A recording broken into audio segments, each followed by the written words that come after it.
sentimento de morte que eu tinha. Eu achava que qualquer hora meu coração não ia aguentar, que eu ia morrer. Para eu me livrar disso, eu achava que eu nunca mais ia me livrar desse sofrimento. Sim. Porque você imagina você acordar com o seu coração acelerado e dormir com o seu coração acelerado e trabalhar com o seu coração acelerado. Nossa. Então eu tinha muito medo. E aí eu sempre falava assim, eu quero a minha vida de volta. Eu quero ser como eu era antes, eu preciso ser como eu era antes. E aí um belo dia eu pensei comigo, eu falei, nossa, agora é a Isabela que eu conheço. Pensei comigo, falei, agora eu estou tendo a minha vida de volta.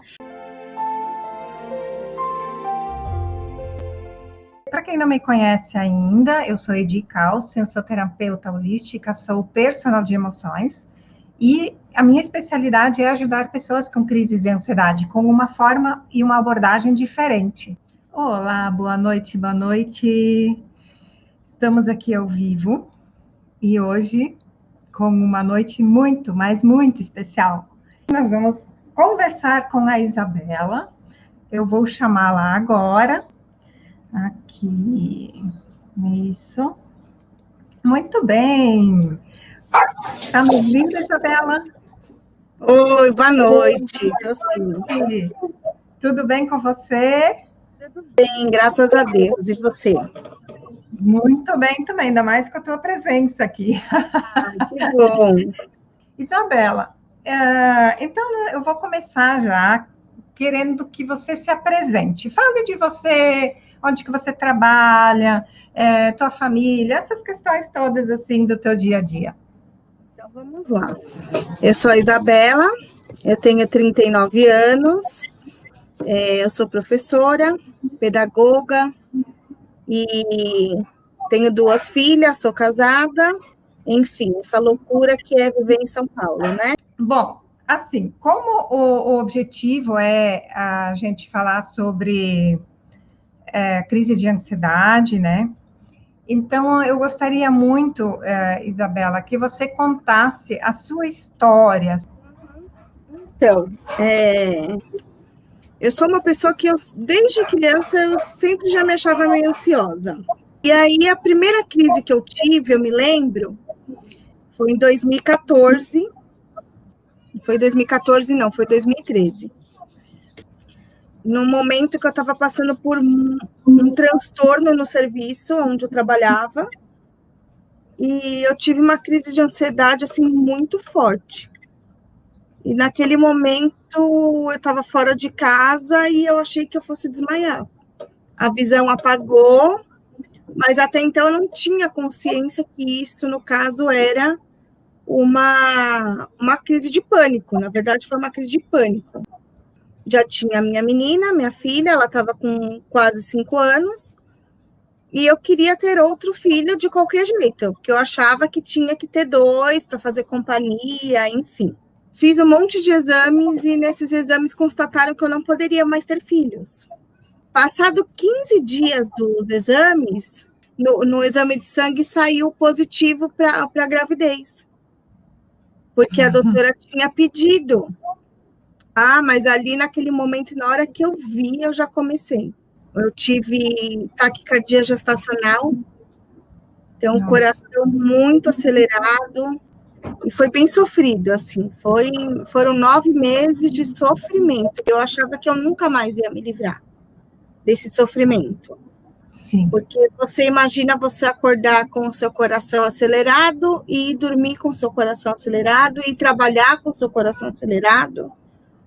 E aquele sentimento de morte que eu tinha. Eu achava que qualquer hora meu coração não ia aguentar, que eu ia morrer.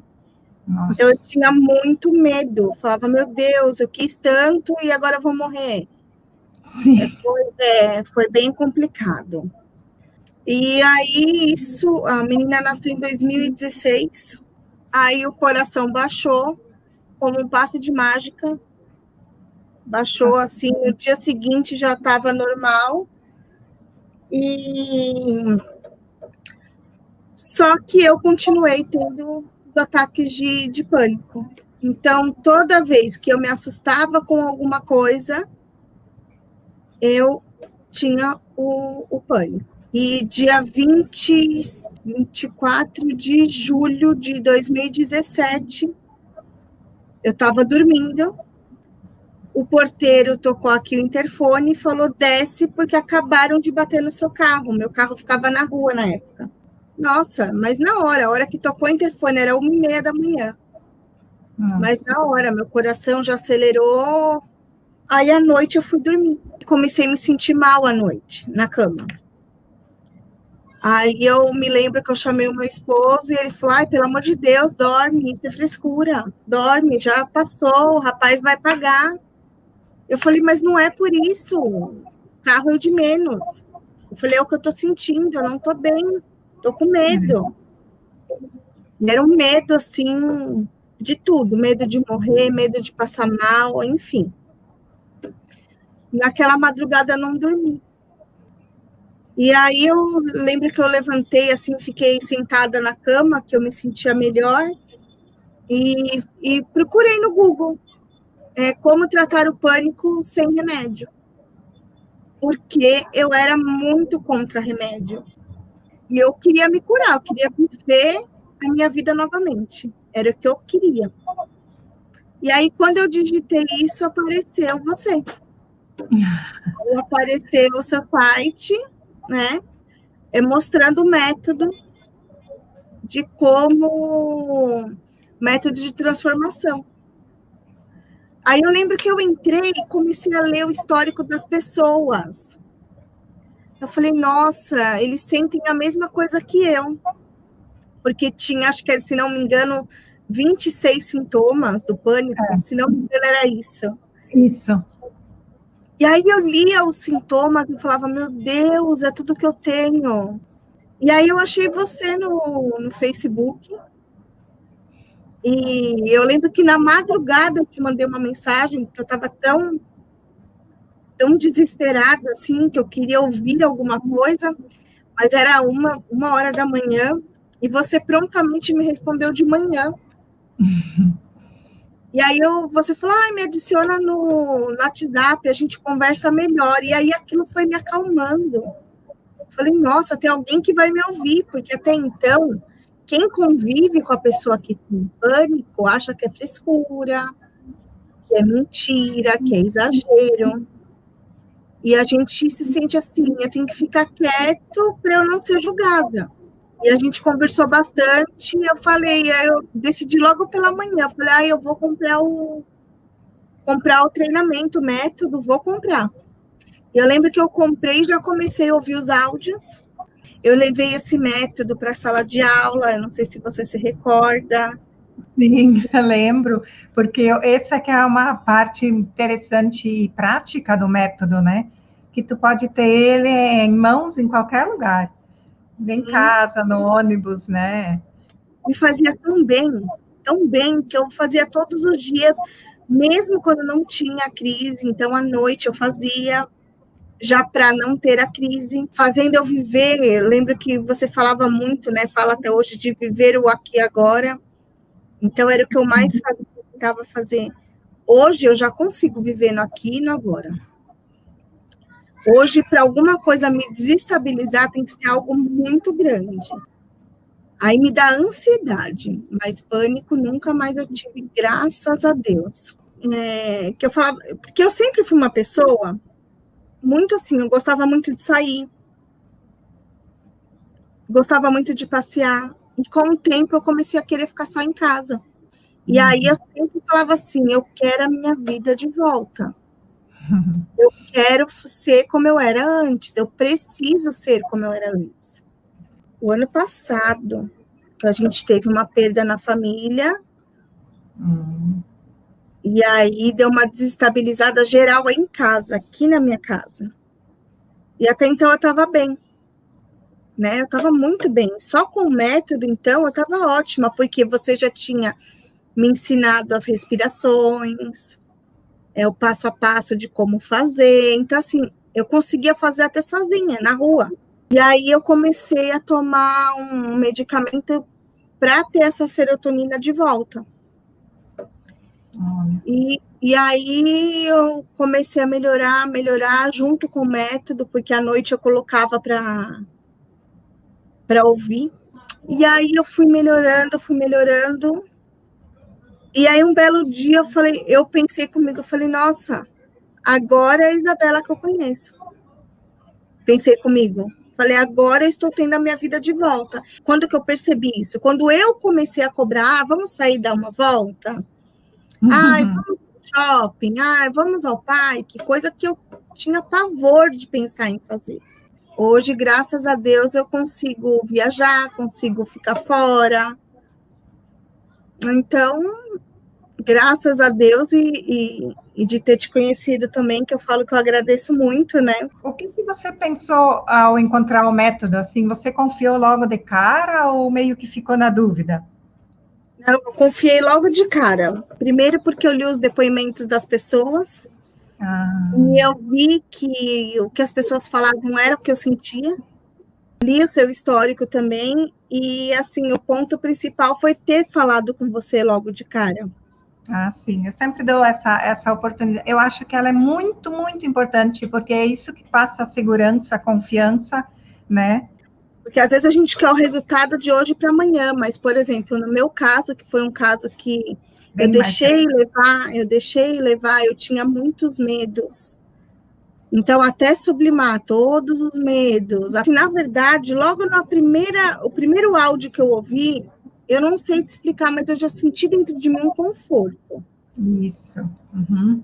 E tinha dias que eu fazia o áudio já com aquele mal-estar, aquela angústia, e quando eu terminava o áudio, eu já não estava mais. Uhum.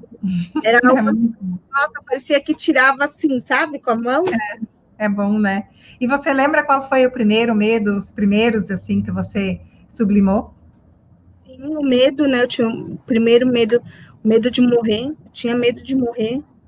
Mas a partir do momento que eu te encontrei em 2017, as coisas começaram a acalmar para mim. Eu começava a me sentir mais confortável. Quando eu tinha alguma coisa, eu já te procurava. Então, assim, hoje, graças a Deus, mesmo com a pandemia, porque eu também não sabia como eu ia reagir, né, com essa pandemia de ter que ficar em casa, super tranquila. Talvez se eu tivesse nas crises, eu não ia ter reagido bem, não. Meu Deus. Graças a Deus, assim, hoje eu consigo caminhar assim tranquilamente, sabe? Pensar no aqui e no agora, que era coisa que eu não pensava. Em comparativo com aquela vida e a de hoje, como é que é agora? Ai, não tem comparação, não. Hoje, graças a Deus, assim, eu tô bem mais livre, bem melhor. Hoje eu sinto a ansiedade normal que o ser humano sente. Então, hoje, graças a Deus, eu tenho uma vida considerada normal dentro dos padrões, né? A gente está chegando ao final. Qual é a mensagem que você deixa para quem tem crise de ansiedade? Olha, uma mensagem do fundo do coração é: tenha uma luz no fim do túnel.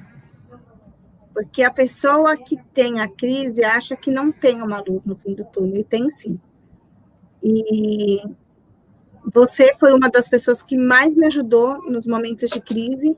E a gente nem se conhecia, imagina, você estava aí na sua cidade, eu aqui em São Paulo, nessa loucura, e foi uma pessoa que me deu as mãos mesmo, que me ouvia. Então, quem tem a crise do pânico, primeira coisa, saber que tem a crise e pedir ajuda. Isso. Aceitar a ajuda. Porque tem pessoas que não aceitam ajuda, que esse foi o meu caso no começo, né? No começo eu não aceitava ajuda, não aceitava que eu tinha. E aí depois, com o passar do tempo, eu vi que estava ficando muito grave. E aí você começa a ter que aceitar. Não tenham vergonha.